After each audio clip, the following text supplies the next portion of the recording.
Magandang gabi po sa ating lahat. Good evening.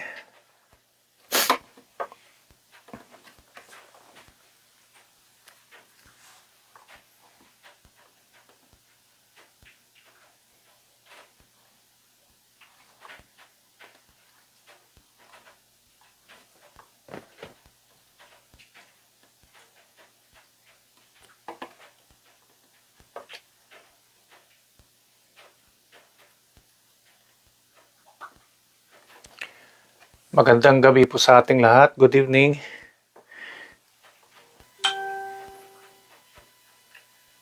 Magandang gabi po sa ating lahat. Good evening. Magandang gabi po sa ating lahat. Good evening.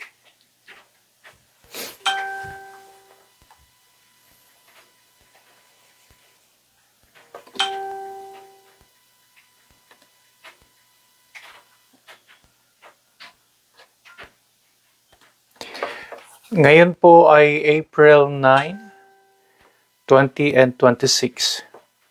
April 9, 20 and 26. Magandang gabi po sa ating lahat.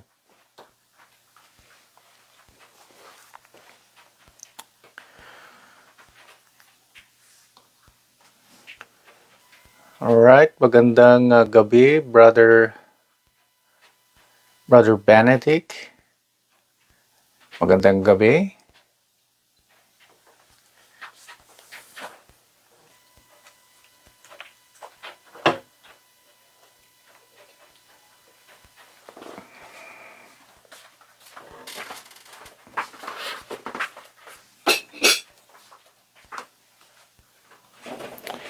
April 9, 20 and 26. Magandang gabi sa ating lahat. Okay, so nasa na po tayo, ano? Last Sunday was the celebration of the Easter, or better sabihin natin, celebrating our risen Lord. And then, syempre, we need to get into some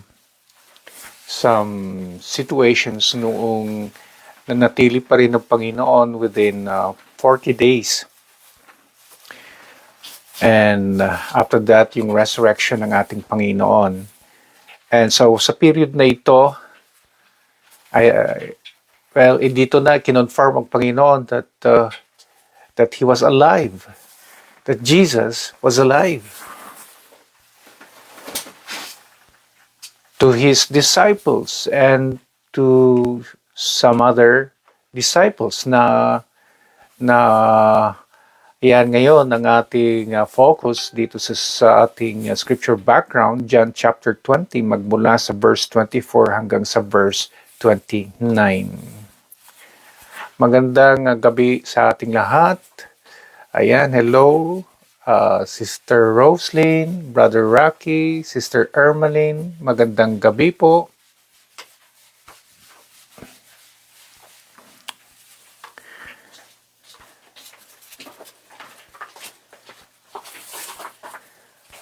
Sa mga nagbigay ng kanilang reaction, hello, magandang gabi to Mel, my sister Mel. Ayan, at saka si Sister Jinky. Magandang gabi po sa ating lahat. And I want us to go back to our selected scripture background.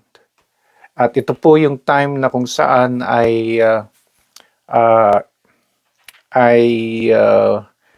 ipinakita ng Panginoon ang kanyang sarili to confirm that indeed Jesus was alive. Okay? So, haka-haka lang kasi noon na in fact, dito sa ating scripture background, it seems na na hindi confirmed sa kanila yung idea that Jesus will rise again. And so babalikan natin itong situation na ito. And let's see kung ano yung maganda natin na yung lesson na mapupulot natin dito. At magandang gabi din, Sister Gracia.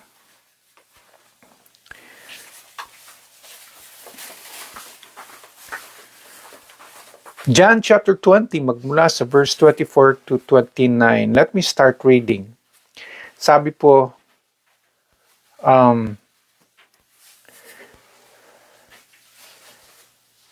now Thomas, also known as Didymus, one of the 12, was not with the disciples when Jesus came. So the other disciples told him, "We have seen the Lord." But he said to them, "Unless I see the nail marks in his hands and put my finger where the nails were and put my hand into his side, I will not believe." A week later, his disciples were in the house again, and Thomas was with them. Though the doors were locked, Jesus came and stood among them. Though the doors were locked, Jesus came and stood among them and said, "Peace be with you."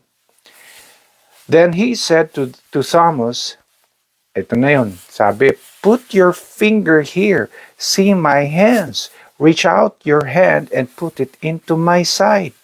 Stop doubting and believe." Thomas said to him, "My Lord and my God, my Lord and my God."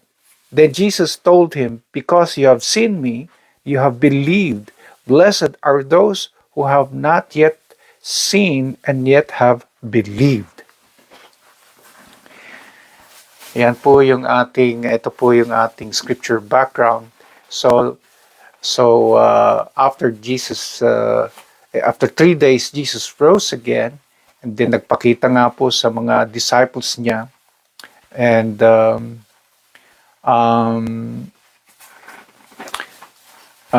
gayon din po yung dalawa na namit ng Panginoon on the road to Emmaus. And then dito nga sa hindi inasahan, nagpakita sa mga disciples when the disciples were in that room na takot na takot. Okay? And what is so interesting na subject natin dito ay maganda na balikan natin si Thomas na may sinabi siya na salita. And that word ay yung salitang unless. Unless, or sa Tagalog, maliban kung. Yan. Kasi dito, makikita natin si Thomas nag-i-impose na ng condition bago siya maniwala. Hanggat, o kaya, maliban kung. Ayan. If may condition, at saka lamang ako maniniwala.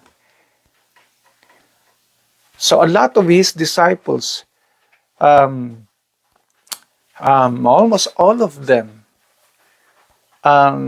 hindi pa nag-sip in or nag-sink in yung sinasabi ng Panginoon na mabubuhay muli siya. At ang nakakalungkot dito ay yung mga inaasahan dito na dapat talagang paniwalang-paniwala na totoo nga na mabubuhay muli sila, yung yung bang kinulang sa pananampalataya. But anyway, andyan na yung sitwasyon. Pag-aaralan natin. Imposing a condition before we believe. So yung key verse natin ay nasa verse 25, yung sinabi ni Thomas, "Unless I see the nail marks in his hands and put my finger where the nails were, and put my hand into his side, I will not believe. Hindi ako maniniwala. Unless. At dyan tayo iikot. Diyan tayo magfo-focus sa gabi na ito. Let's bow our heads in prayer. Panginoong Diyos Ama, maraming salamat po sa pagkakataon na ito na inyong ibinigay. At nawa Panginoon, ang aming puso at isipan ay handa upang tanggapin at intindihin ang inyong salita. Hihingi po kami ng tamang pag-uunawa. Gusto naming i-focus sa nangyari nung kayo ay ang aming Panginoong Jesus ay nagpakita at nung una wala si Thomas, pero sa pangalawa muli kayo nagpakita para ipaintindi kay Thomas ang isang bagay na gusto naming mapupulot ngayon. But before that, sinabi niya, unless hindi ako maniniwala. Ang bagay na ito gusto naming maintindihan. Bakit nasasabi din namin ito minsan sa aming buhay bilang mga mananampalataya. And while we reflect on the days when Jesus appeared before His disciples, we pray, Lord God, na sa gabi na ito, may magandang paalala para sa aming kalaguan. Hingin na namin ito in Jesus' name. Amen. Amen. Muli, magandang gabi po sa ating lahat. At ayan, si Brother Edgar, magandang gabi din. Check. Yan. Pagpatuloy ho natin. So yun nagsabi ni Thomas. Sabi ni Thomas, unless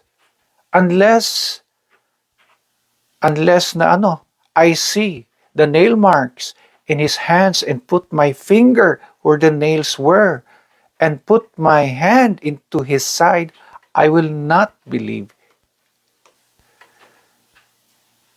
I will not believe. Unless. Kailangan nating imbestigahin ito. Itong bagay kasi na ito ay bahagi na sa ating pagkatao na nasasabi din talaga natin ng salitang unless. Maliban kung kapag if mga conditional na salita sa mga bagay na sinasabi nila na paniwalaan natin. Bahagi na ito sa ating pagkatao. It's part of our human nature. And why? Why is it that we always invoke itong word na unless to something we are being told to believe? Bakit kaya? Ayan, aalamin din natin. Ready na po ba? Ayan, magandang gabi, Ate Gara. Magandang gabi. Ayan. Oo, nabanggit ko si Ate Gracia kanina. Hello, from the Philippines. So, why? Bakit natin nababanggit ito o kaya nasasabi ito pagdating sa bagay na sabi nila paniniwalaan natin? Nagdidemand tayo ng condition. Tulad ni Thomas. Ito yung makikita natin. Una, bakit ito bahagi sa ating pagkatao? Why? Because, number one, we need physical evidence before we can believe. We need physical evidence before we can believe ayon sa verse 25. Sabi niya ano ba yung physical evidence na hinahanap ni Thomas? Nail marks in his hands. Ano pa? Put my finger where the nails were. At saka ano pa? Put my hand into his side. The sense of touch. It's something physical. Thomas wanted a physical evidence. At hindi nalalayo si Thomas sa atin. Ganyan din tayo. Hindi tayo basta naniniwala hanggat nahahawakan natin. Hanggat andyan yung physical na ebidensya. Because physical evidence can confirm the truth. A very powerful tool to convince people to believe. Kaya yung police, the court, the investigative agencies, kailangan nila ang physical evidence to establish a case. Kaya hindi ito masama. Tayo nga, we demand what? Resibo, receipt, o kaya documents, or the very object itself to back up yung claim na yan or allegation. Hindi pwede puro allegation lang. Kailangan may resibo, may dokumento, may physical evidence. Dahil kung walang physical evidence, hindi tayo maniniwala. Tama. At marahil yan ang ginamit ni Thomas na basihan. Kung bakit sabi niya, kung wala akong makikitang physical evidence, hindi ako maniniwala. Ginamit niya yung ating pagkatao, yung humanidad, yung ating naiintindihan sa bagay na gustong paniwalaan na kailangan may makikitang ebidensya. Physical evidence.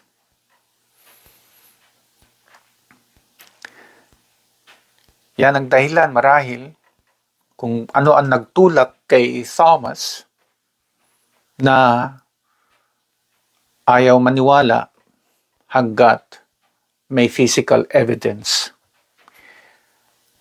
Bakit tayo ganito? Let us proceed to the second one.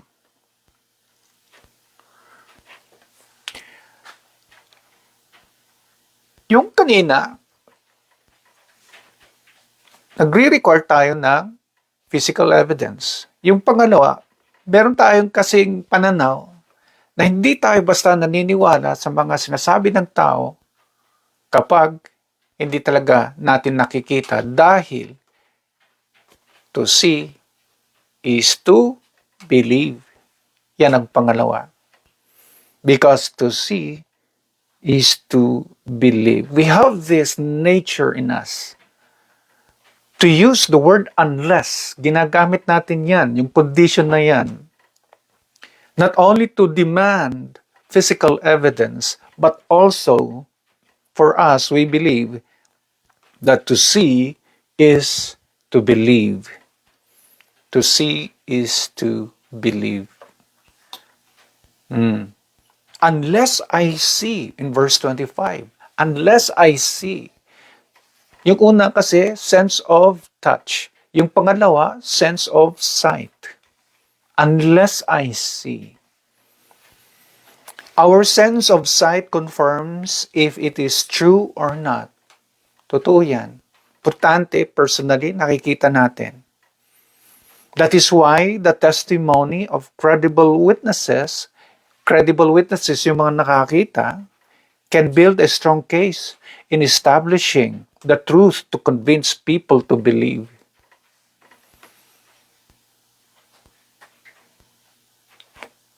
May witness ba?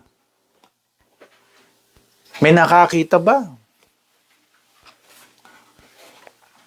Okay. So, kahit po, alam nyo, pag sa pag-iimbestiga, hindi lamang nagre-rely sa physical evidence, nagre-rely din ang korte kung may mga witnesses, may mga nakakita. Importante yon.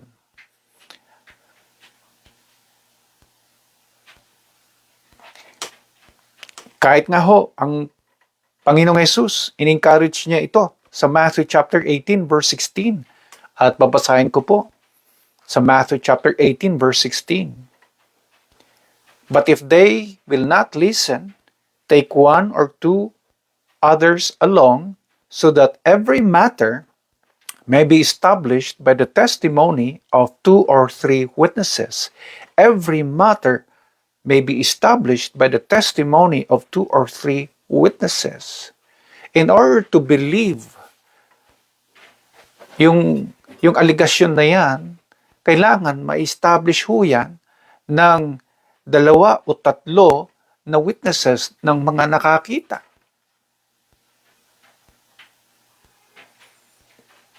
At marahil ito yun, yung bagay na pinanghahawakan marahil ni Thomas kung bakit sinabi niya unless. Nasabi niya yung unless dahil gusto niya mismo na makita ang ating Panginoong Jesus.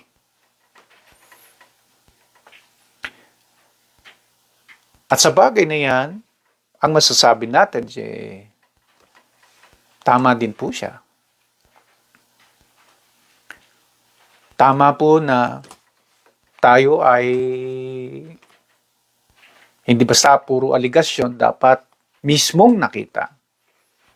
Tama rin po na hindi puro aligasyon, dapat may physical evidence.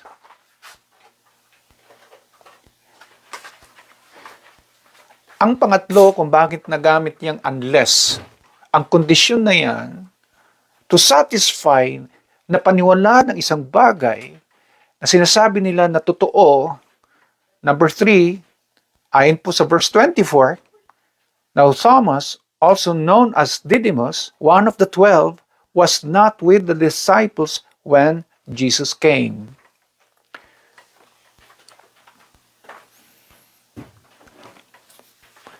Nung unang tagpo, absent pala si Thomas. Unang pagpapakita ng Panginoon sa mga disciples, absent si Thomas. At dahil absent si Thomas, hindi niya nakita. Kahit sinasabi pa ng mga kapwa niya mga disciples na buhay ang Panginoon. Dahil absent po siya, hindi siya naniniwala. Ang pangatlo na dahilan kung bakit nasasabi natin yung word na unless, because we confirm facts through personal experience. We confirm facts through personal experience. Sa personal experience, wala siya doon eh. So personally, hindi niya nakita. Wala siyang personal experience. Wala siyang personal knowledge. Pero yung mga nandoon, who were present and personally experienced the Lord Jesus Christ, confirmed yung kanyang muling pagkabuhay, that indeed Jesus was alive.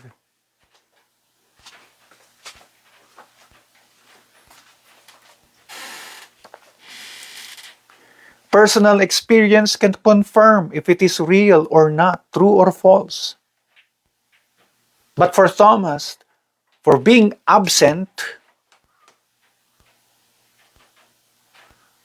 was not able to have that personal experience.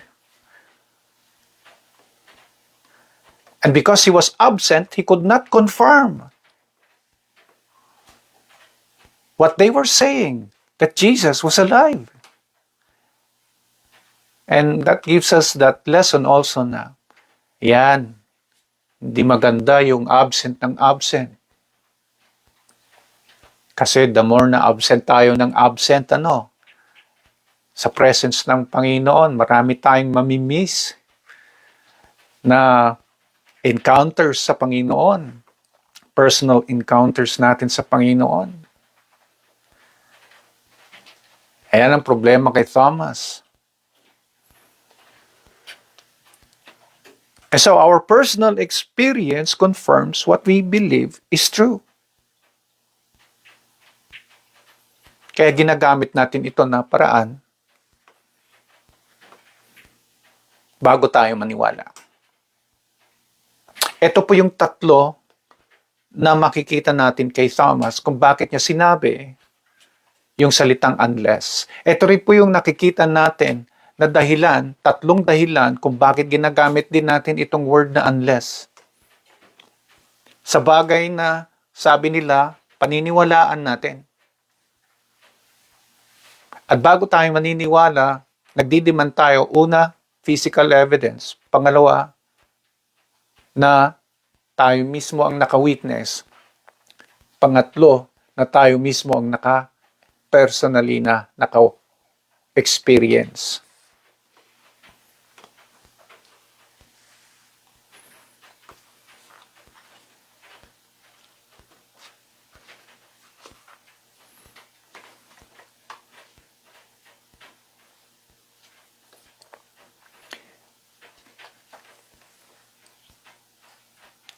So, mali ba? Is it wrong to use the argument of unless? The conditional word unless, masama ba? Hindi. Hindi po masama. Tama lang na ginagamit din natin yung word na unless. Courts rely on such arguments to know the truth. What is a case without any physical evidence? What is a case without witnesses? What is a case without personal experience and just pure allegation?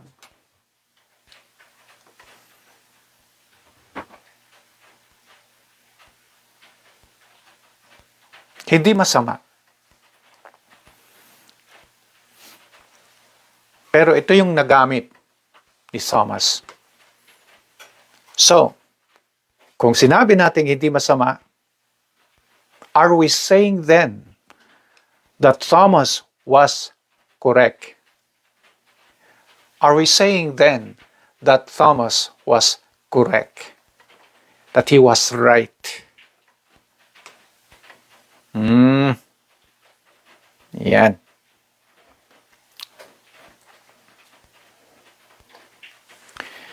Despite invoking yung word na unless, si Thomas, maliwanag ho dito na hindi ito acceptable kay Jesus.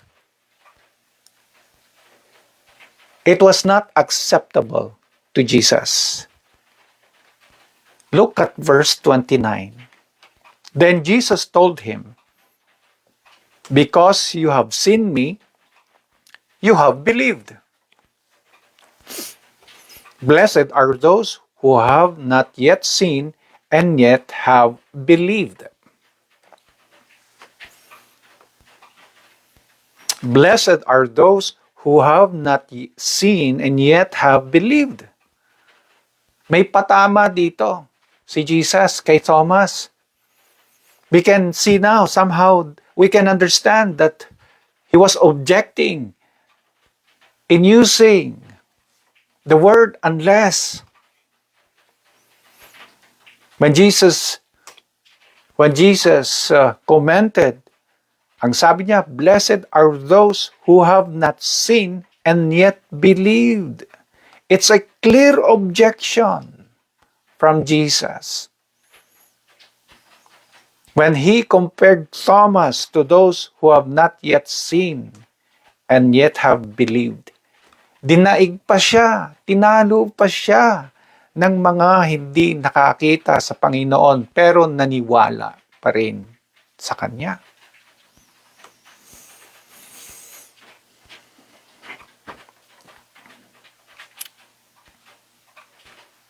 Hindi naging acceptable Ibig sabihin, when it comes to our faith in Jesus, we cannot obligate God to prove that His words are true. In return, those who believe without proof are blessed.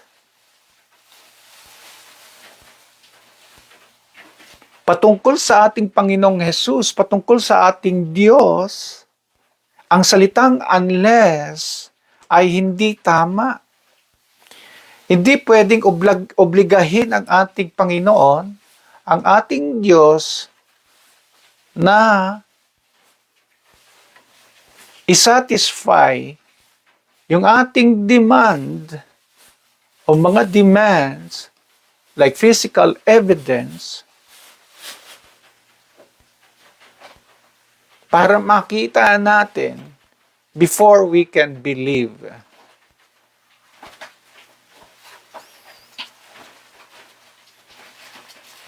Kaya nga sabi ng Panginoong Hesus, dinaig ka pa ng mga ito na hindi nakakita pero naniwala, kaya sila ay blessed. Pinagpala talaga sila. They're more blessed than you.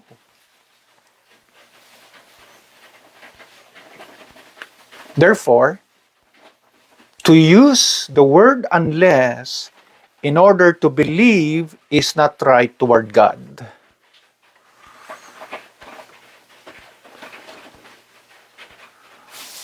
Pagdating siguro sa tao, correct yan, tama yan. Pagdating sa Panginoon, hindi na yan tama. You cannot obligate, you cannot demand a condition toward God.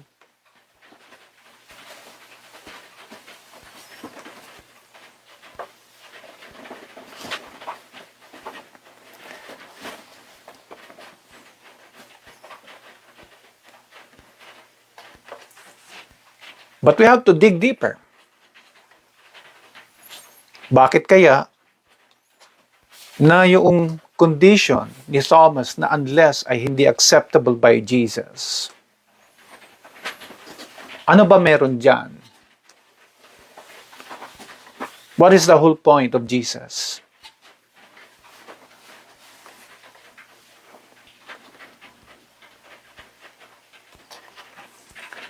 Ang makikita nating dahilan dyan, dalawa. Kung bakit hindi acceptable kay Jesus. Yung ating mga kondisyon na yan. Number one, para kay Jesus, for Jesus, seeing is not believing. Seeing is not believing. Hindi mo kinakailangan makita para maniwala. Para kay Jesus yan. Malinaw yan. Blessed are those who have not seen and yet have believed.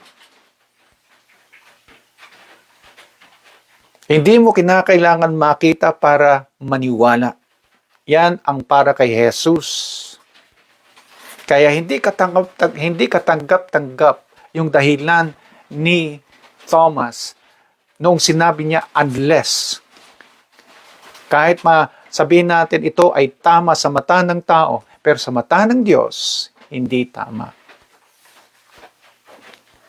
Seeing is not believing.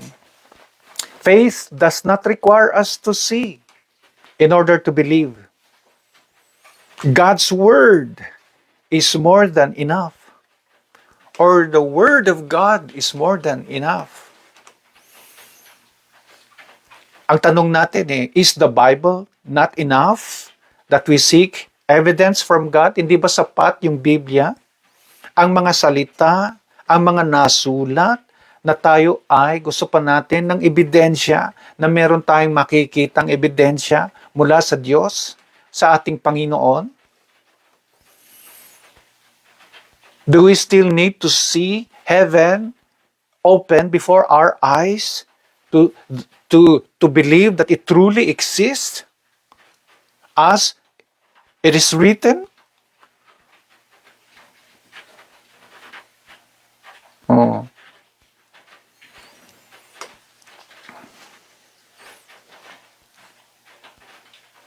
Marami kasi po ngayon na naghihingi ng ebidensya sa pagpapatunay tungkol sa mga nasulat sa Biblia bago maniwala. Pero sa ating Panginoong Hesus, hindi kinakailangan na makita mo ang mga bagay na yan bago ka maniwala. For seeing is not believing.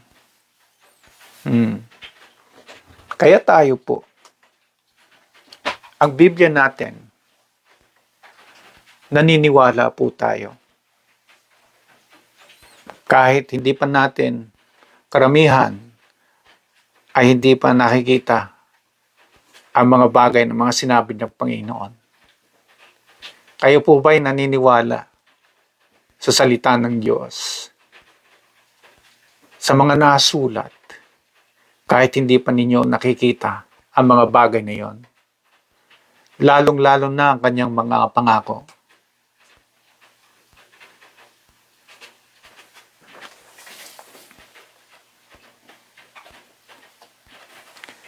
Hindi lang yan, isa pang bagay, katotohanan na makikita natin dyan, sa same verse na yan, yung sinabi niya, "Blessed are those who have not seen and yet have believed." Para kay Jesus, for Jesus, believing is being sure of what we have not yet seen.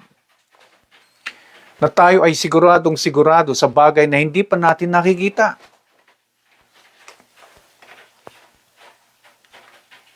Amen? Sure ka ba sa iyong hindi pa nakita? Yan ang tanong. Thomas, nasaan ang kasiguraduhan mo? Kailangan mo pa bang makita bago maging sure ka?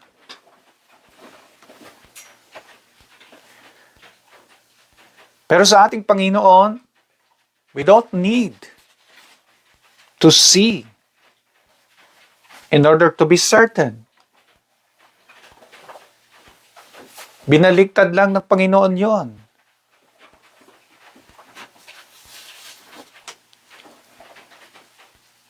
Na ang ating paniniwala dapat na tayo, kung maniniwala tayo, ay dapat, kahit hindi pa natin nakikita, sure na sure tayo. Without certainty, merong doubt kasi. Kaya nga si Thomas may doubt na eh. Meron na siyang doubt. A person who is not sure will always have doubts. Tama?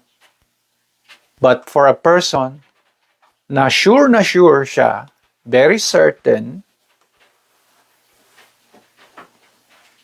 ay tiyak po yan na solid yung kanyang paniniwala. So it was probably a slap to Thomas' face hearing Jesus saying those words. And so that day, sa araw na yon, may natutunan si Thomas a lesson by redefining the meaning of his faith. And that is being sure of what he has not yet seen. At least na-redefine yung kanyang definition ng faith by being sure of what he has not yet seen. Hindi ba ganon ang definition ng faith ayon sa Hebrews chapter 11 verse 1? Hebrews chapter 11 verse 1. Anong sabi dito? Sub 11 verse 1 of the book of Hebrews. Now faith is confidence in what we hope for and assurance, being certain, being sure about what we do not see. Sa bagay na hindi natin nakikita, that we are very sure sa bagay na hindi natin nakikita. That we are so certain, that we are so sure. Yun ang naging lesson ni Thomas. Dahil for Jesus, para kay Jesus, believing is being sure of what we have not yet seen.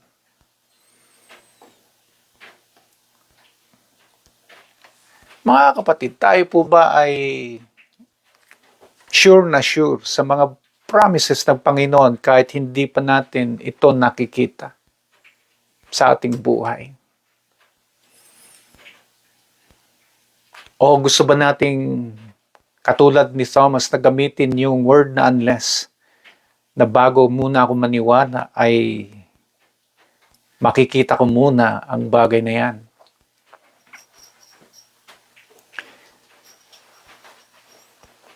So anong conclusion natin dyan? Pagdating sa salitang unless, the more we use the word unless, the more na ginagamit po natin yung word unless toward God sa ating Panginoon, the more na we entrap ourselves to become like Thomas, clouded with doubts than trust.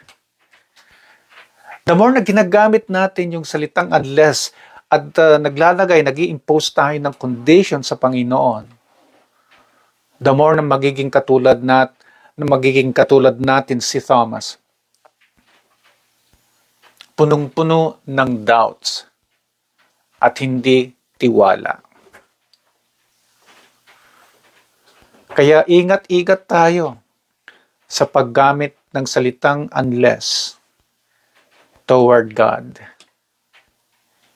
Instead na nagiging tapat tayo sa ating pagtitiwala sa Kanya, nauuwi na lalo tayong nagkakaroon ng pag-aalinlangan, pagkakaroon ng doubt sa Kanya.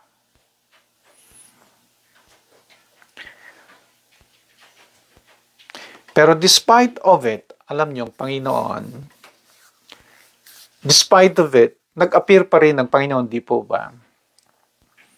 At Kanyang sinatisfy ang inire-require ni Thomas. Di po ba? Anong sabi ng ating Panginoong Jesus? Sabi niya kay Thomas, put your finger here. Ilagay mo. Thomas, ilagay mo. Put your finger here. See my hand. Tignan mo ang aking mga kamay. Reach out your hand and put it into my side. Stop doubting and believe.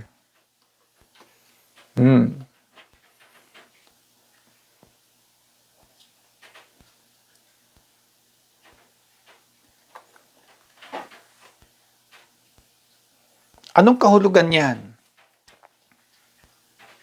Sa bagay ng pagpuprove ng Panginoon sa Kanyang mga sinabi sa atin, mahalaga pala na imbis na nagdidemand tayo na inoobliga natin ng Panginoon o kaya ini-impose natin yung condition na yan, yung salitang unless, mas maganda, mas mabuti, nahintayin na lang natin na ang Panginoon mismo ang kikilos at ipapakita niya lahat yan sa atin. Dahil yan po ang nangyari. Kusa na ang Panginoon ang nagpakita.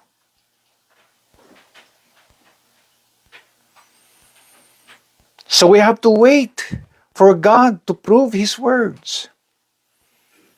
The demand, the obligation to obligate God, the demand should not come from us. Hindi dapat magmumula sa atin. So letting God come to us, ayon sa Kanyang kalooban, is the better position, yung mas magandang position, rather than imposing the conditional word unless. Hintayin natin. Huwag yung, kung totoo ka talaga, Panginoon, ngayon na, ngayon na. Hintayin mo. At darating din ayon sa kanyang magandang kalooban. At hindi mo dapat gamitin yan para paniwalaan ang kanyang mga pangako.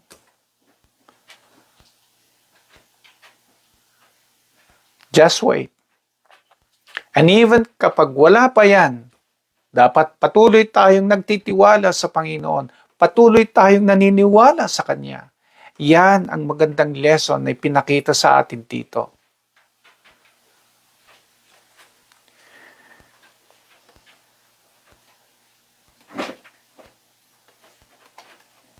Kaya ingat-ingat talaga tayo sa salitang unless.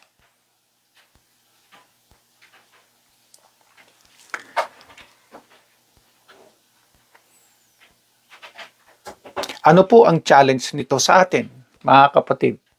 Ano po yung challenge nito sa atin? How much do you trust Jesus?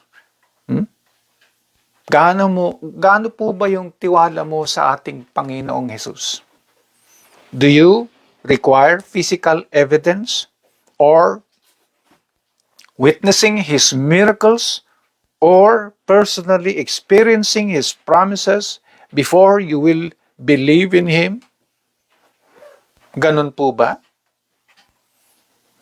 How much do you trust Jesus?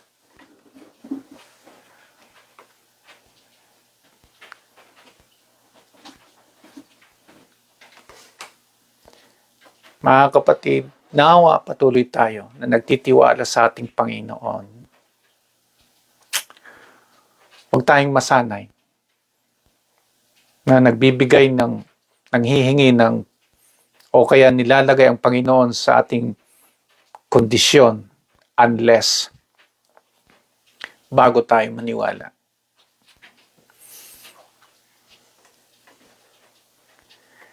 Okay, yan po yung ating lesson sa gabi na ito. Meron po ba kayong mga tanong? Meron po ba kayong mga comments? Malinaw po ba sa atin, mga kapatid?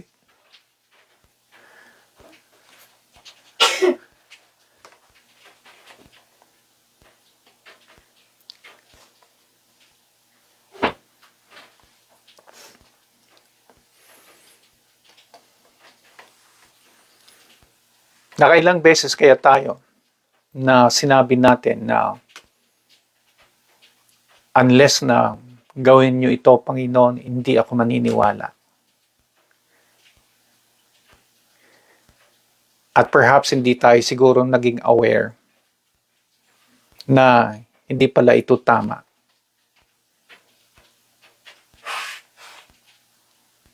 Dahil nawawala sa pananaw ng Panginoon, sa tingin ng Panginoon,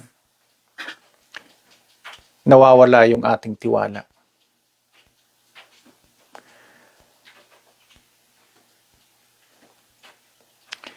Kaya, sa gabi na ito, it will be a very good reflection para po sa ating lahat.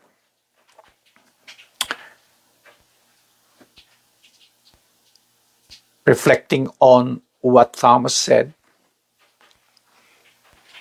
yung sinabi niya na unless or condition na yung condition na yan, bago siya maniwala, na nawa sa gabi na ito, simulan natin na wag na ho na nating gamitin.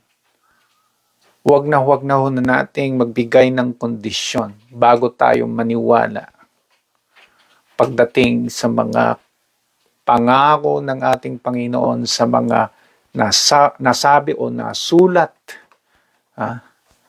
ayon sa kanyang mga salita.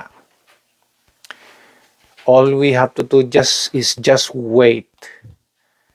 And darating din yung pagkakataon na ipapakita din ng ating Panginoon ng mga bagay na yan. And so tonight, may we never use the word unless again in trusting God. Lahat po tayo ay yuyuko at manalangin at magpasalamat sa paalala na ito. Panginoong Diyos Ama, sa gabi na ito, maraming salamat sa malinaw na pagpapaalala sa amin. Minsan po ay para rin kaming si Thomas na ginagamit namin ang kondisyon na ito sa mga bagay na inyong pinangako. And unless na ipapakita ninyo ang mga ito, hindi kami maniniwala. Maraming salamat sa pagbibigay ng malinaw na pagtuturo sa amin na hindi pala ito tama. Dahil nawawala ang aming pagtitiwala sa inyo pag ginagamit namin ang salitang unless. Sa gabi na ito, hingi kami, Panginoon, ng kapatawaran sa paggamit ng salitang ito. And rather take this position to simply wait. To simply wait. Ayon po sa inyong kalooban kung kailan ninyo ipapakita ang mga bagay na ito. And in the meantime, kahit hindi pa namin nakikita ang mga bagay na ito, patuloy kami na nagtitiwala sa inyo. Patuloy kami na naniniwala sa inyo at sa inyong mga pangako. Maraming salamat po, Panginoon, sa mga paalala na ito at hihingi kami muli ng ganitong paalala sa susunod. At sa gabi ding ito, kami ay hihingi din ng mahimbing ng pagpapahinga. Kinukumit namin, Lord, ang aming mga natutunan o mga paalala na ito para sa lalo po naming kalaguan. In Jesus' name we pray. Amen and amen.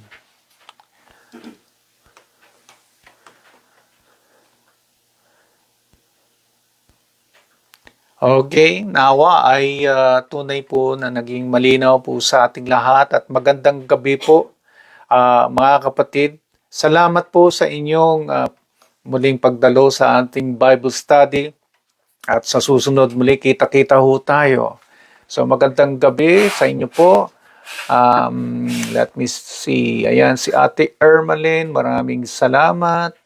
Magandang gabi, Sister Jinky, Sister Tess, ayan, Sister Gara, Brother Edgar, Sister Gracia, Brother Benedict, Brother Rocky, Sister Roslyn, Sister, let me check,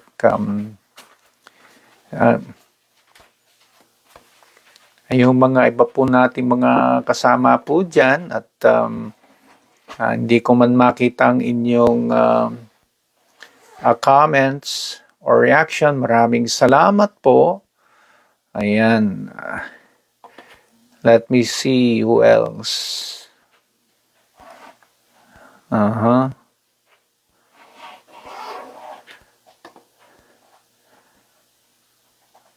Ayan, Ate Mel. Ayan, magandang gabi. Alright, sa inyo po, na hindi ko po makita yung mga reactions or comments, magandang gabi din po. So, see you again next Thursday, same time. God bless, and see you again next time. Ito na po yung ating signing off.